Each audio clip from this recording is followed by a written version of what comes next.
출애굽기 10장 12절에서 20절입니다. 여호와께서 모세에게 이르시되 애굽 땅 위에 내 손을 내밀어 메뚜기를 애굽 땅 위에 올라오게 하여 우박에 상하지 아니한 밭의 모든 채소를 먹게 하라. 모세가 애굽 땅 위에 그 지팡이를 들매 여호와께서 동풍을 일으켜 온 낮과 온 밤에 불게 하시니 아침이 되매 동풍이 메뚜기를 불러들인지라. 메뚜기가 애굽 온 땅에 이르러 그 사방에 내림에 그 피해가 심하니 이런 메뚜기는 전에도 없었고 후에도 없을 것이라. 메뚜기가 온 땅을 덮어 땅이 어둡게 되었으며 메뚜기가 우박에 상하지 아니한 밭의 채소와 나무 열매를 다 먹었으므로 애굽 온 땅에서 나무나 밭의 채소나 푸른 것은 남지 아니하였더라. 바로가 모세와 아론을 급히 불러 이르되 내가 너희의 하나님 여호와와 너희에게 죄를 지었으니 바라건대 이번만 나의 죄를 용서하고 너희의 하나님 여호와께 구하여 이 죽음만은 내게서 떠나게 하라. 그가 바로에게서 나가서 여호와께 구하매 여호와께서 돌이켜 강력한 태풍을 불게 하사 메뚜기를 홍해에 몰아넣으시니 애굽 온 땅에 메뚜기가 하나도 남지 아니하니라. 그러나 여호와께서 바로의 마음을 완악하게 하셨으므로 이스라엘 자손을 보내지 아니하였더라. 아멘. 오늘은 메뚜기의 재앙이 주는 교훈에 대해서 우리 말씀을 이렇게 함께 묵상하도록 하겠습니다. 여러분, 이 닭과 비슷하게 생긴 조류 중에 꿩이 있습니다. 꿩은 이렇게 사냥꾼을 피해서 도망을 치다가 막다른 골목에 막다른 상황에 처하면 이 머리를 땅 속에 쳐박고 이렇게 있는답니다. 이유는 자기 눈으로 이제 그 상황을 이렇게 보지 않으면 괜찮을 거다라고 이렇게 생각해서 그렇게 한다고 합니다. 참 우습지 않습니까? 안 본다고 없어지는 게 아닌데 이렇게 그렇게 한다는 것입니다. 어제 본문의 마지막에서 본 바로의 모습도 이 꿩과 비슷한 것 같습니다. 모세와 아론이 예고한 하나님의 여덟 번째 심판에 대해서 듣고는 그가 한 행동이 무엇이었습니까? 그가 한 행동은 모세와 아론을 자기 앞에서 쫓아낸 것이었습니다. 모세와 아론만 안 보면 문제가 해결된 것처럼 생각한 것입니다. 참으로 어떤 때 우리 인간은 꽁 수준 정도밖에 안 되는 생각을 하나님 앞에서 하는 것 같습니다. 하나님을 이렇게 하나님에 대해서 생각하지 않으면 또 하나님이 하시는 일에 대해서 눈만 감으면 그 상황이 없어지는 것처럼 착각할 때가 있다는 것이죠. 어쨌든 모세와 아론은 쫓아내고 예고된 이 8번째 메뚜기 재앙이 다 끝난 것처럼 생각하고 있는 바로에게 그 바로에게 하나님은 예고하신 대로 또 말씀하신 대로 전무후무한 메뚜기 재앙을 이렇게 일으키십니다. 이 메뚜기 재앙은 앞에서 읽은 것처럼 14절에 보면 전에도 없었고 후에도 없는 아주 그야말로 전무후무한 재앙이었습니다. 얼마나 이 메뚜기 재앙이 극심했는지 17절에 보면 바로가 이렇게 뭐라고 하느냐면은 이번만 나의 죄를 용서하고 너희의 하나님 여호와께 구하여 이 죽음만은 내게서 떠나게 하라고 말할 정도로 참 죽음이 느껴지는 바로조차도 내가 죽을 수 있겠구나. 이번에는 못 넘기겠구나. 이런 생각이 들 정도로 극심한 재앙이 임하였던 것입니다. 이렇게 참 세상에서 이렇게 무서울 것이 하나 없었던 애굽 제국을 통치하는 그 바로가 죽음을 언급할 만큼 고통스러웠던 이 8번째 메뚜기 재앙을 통해서 하나님이 바로에게 또 우리에게 주시는 교훈이 무엇인지 짧게 생각해 보려고 합니다. 첫째는 온 세상 피조물들을 그 뜻대로 다스리시는 분이 하나님이시다 하는 것입니다.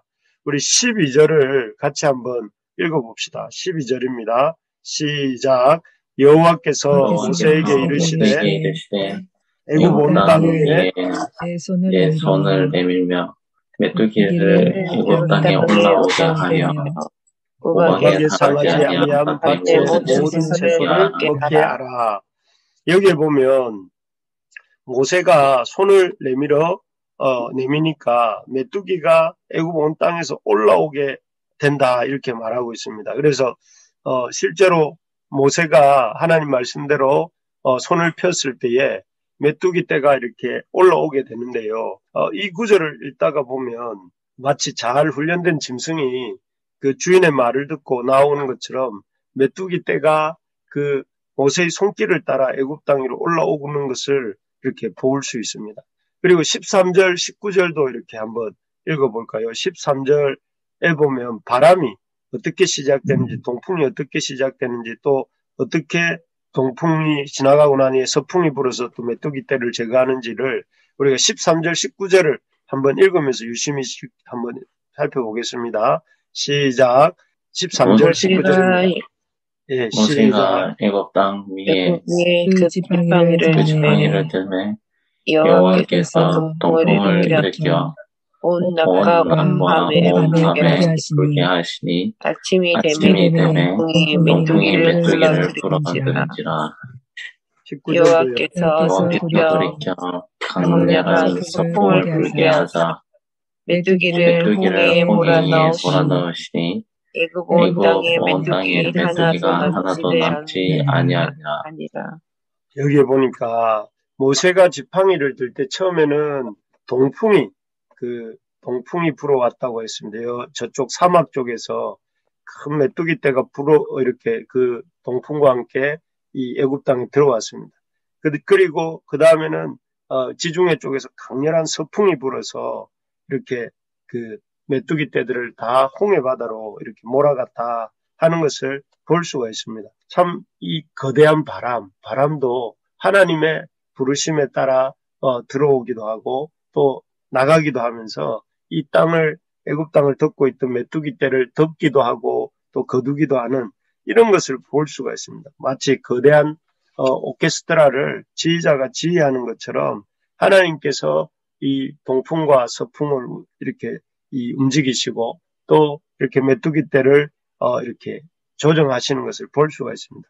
그 작디 작은 메뚜기 한 마리에서부터 어마어마한 큰 태풍까지도 하나님이 임의로 주관하시고 이렇게 다루시는 분이 우리 하나님이시다 하는 것을 우리에게 보여주시는 것이죠. 그래서 우리가 한 번씩 부르는 이 가스펠송 중에는 크신 주께 영광 돌리세 하나님의 성에서 주의 거룩한 산에서 이렇게 시작되는 가스펠송이 있지 않습니까? 하나님을 뭐라고 말씀합니까? 크신 주께 이렇게 말씀하는데 정말 그런 것 같습니다. 우리 하나님은 크신 하나님입니다. 우리가 늘 자주 잊고 지내지만 이 자연과 우리의 삶의 모든 상황을 다스리시는 분이 우리 하나님이신 것을 우리가 믿을 수 있기를 바랍니다. 그래서 우리의 삶의 모든 상황을 주님이 다스리시고 인도해 나가신다 하는 사실을 믿음으로 우리가 나아가는 우리 부르심의 가족들 될 수 있기를 주님의 이름으로 축복합니다. 두 번째로 보면 이 여덟 번째 메뚜기 재앙을 통해서 주시는 교훈은 그 애굽 사람들에게 식량을 주시고 그들을 먹여 살리시는 분이 하나님이시다 하는 것입니다. 사실 애굽 사람들은 자신들에게 먹을 양식을 주는 존재가 태양과 또 나일강과 또 그 태양의 아들 바로가 그들에게 먹을 것을 준다고 생각했습니다. 그래서 이 힘든 10가지 재앙 중에서도 바로와 그 신하들은 하루도 빠지지 않고 나일강가에 나가서 제사를 드리고 있었다 하는 것을 가끔씩 우리가 보았습니다. 그리고 그렇게 제사를 드린 보람이 있어서인지 모르지만 그렇게 생각했을지도 모르지만 비록 극심한 그 재앙 중에서도 이렇게 버티고 있었던 것 같습니다.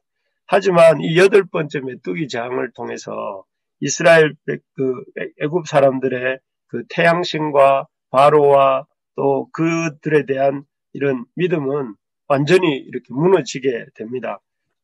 왜냐하면 메뚜기 떼가 그들이 그들의 신들이 지켜주어서 남아있다고 생각했던 그 남아있는 모든 채소와 푸른 식물들을 다 먹어 치워버렸기 때문입니다.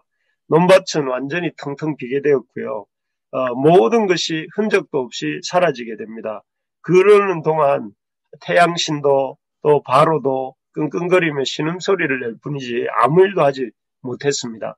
이를 통해 바로와 애굽 사람들은 양식을 주시는 분, 자신들에게 양식을 주시는 분이 그런 신들이 아니라는 것을 이렇게 직시하게 되었고, 그 하나님이 양식을 끊고 또 그 하나님이 마음만 먹으시면 땅 위의 모든 양식들을 흔적도 없이 이렇게 사라질 수 있게 하실 수 있다는 것을 깨닫게 됩니다. 정말 그렇습니다. 우리가 살다가 보면, 생활을 하다 보면 우리에게 이렇게 양식을 주는 것이 우리 직장인 것 같고, 우리 직장의 사장님이 우리를 먹여 살리는 것 같고, 또 우리의 환경이 우리를 먹여 살리는 것처럼 착각할 때가 많습니다. 하지만 결코 그렇지 않고 우리를 먹여 살리시고 우리에게 먹을 것을 공급해 주시는 분은 우리 이 은혜가 풍성하신 하나님이신 것을 우리가 믿을 수 있어야 되겠습니다. 네. 그래서 우리를 먹여 살리는 것은 우리 주님이십니다. 아멘. 이를 통해서 우리가 그래서 너무 이 자본주의 사회에 자본에 기초한 인간 중심의 세상에 살다 보니 우리가 늘 착각하기 쉬운 것이 이것인데, 우리의 모든 생명의 공급자는 우리 하나님이시고 우리의 생명의 시작과 중간과 완성이 우리 하나님 손에 있다 하는 것을 우리가 잊지 말고 기억할 수 있어야 되겠습니다. 하나님만이 온 세상을 존재케 하셨고 또 하나님만이 우리를 존재케 하시고 또 앞으로 우리를 존재케 하실 분이신 것을 우리가 붙들 수 있기를 소망합니다. 아멘. 끝으로 이 놀라운 하나님의 능력과 은혜 속에서도 이 바로의 완악함이 계속된다 하는 것이 세 번째 교훈입니다. 우리 17절을 한번 읽어보겠습니다. 17절입니다. 시작. 바라건대 이번만 나의 죄를 용서하고 너희의 하나님 여호와께 구하여 이 죽음만을 내게서 떠나게 하라. 여기에 보면 바로가 이번만 나의 죄를 용서하라고 하면서 마치 하나님이 자신을, 또 바로 모세와 아론이 자신을 당연히 용서해야 되는 존재인 것처럼 그렇게 말하고 있는 것을 볼 수가 있습니다. 이 모습은 한마디로 아직도 하나님이 어떤 존재인지를 잘 모르고 있는 그런 모습입니다. 비록 자신이 애굽의 왕이라 할지라도 이 여러 계속되었던 8가지 재앙들을 통해서 하나님 앞에 어떤 자기가 신적인 존재가 아니고 또 왕이라고 해서 별다른 존재가 아니라는 것을 이렇게 심각하게 보았을 텐데도 여전히 바로가 자신이 왕이다, 또 그러면서 하나님에 대해서 모세와 아론에 대해서 이렇게 명령하고 있는 이런 모습을 볼 수가 있습니다. 그래서 그는 뭐라고 이 17절에서 하나님에 대해서 언급하는가 하면은 여호와 하나님을 너희의 하나님이라고 말을 해요. 나의 하나님이 아니고 너희의 하나님 여호와께 구하라, 이렇게 부릅니다. 결국 자기의 하나님은 아니라는 거죠. 결국 이 참 안타까운 것이 애굽 왕이라는 그 바로의 직책 때문에 또 바로가 그 신적 능력이 자기에 있는 것처럼 착각을 하면서 하나님 앞에 겸손하게 머리를 숙일 생각을 하지 않고 있는 것입니다. 정말 우리가 오히려 어떤 의미에서 예수님 말씀하셨지만 가난한 사람은 복이 있나니 천국이 저희 것이다, 이렇게 말씀하셨죠. 그런 것처럼 오히려 우리가 세상에 직위가 없고 또 세상에서 권세가 없고 그런 연약한 인생인 것을 우리가 감사해야 됩니다. 왜냐하면은 이 직위가 높고 또 자신에게 힘이 있는 사람들은 그 직위와 힘 때문에 하나님 앞에서 자신의 모습을 발견하는데 너무 시간이 많이 걸리거나 또 발견하지 못할 때가 많기 때문에 그렇습니다.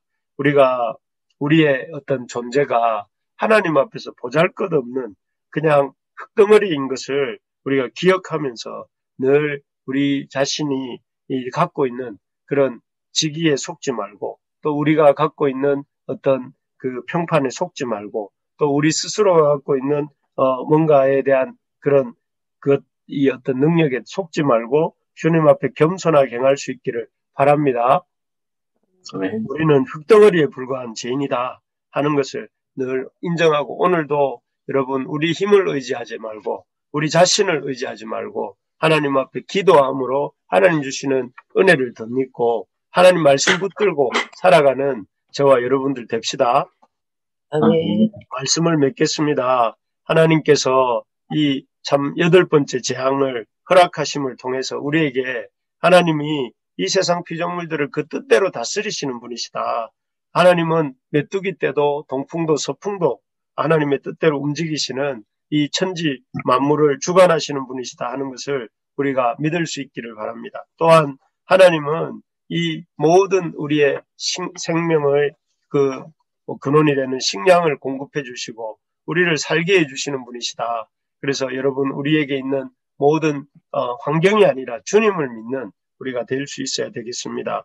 그리고 무엇보다 그런 하나님, 크신 하나님 앞에 우리가 겸손하게 우리의 어떤 연륜이나 지혜나 또 어떤 직위를 믿지 않고 주님께 의지하는 우리 모두가 될 수 있기를 소망합니다.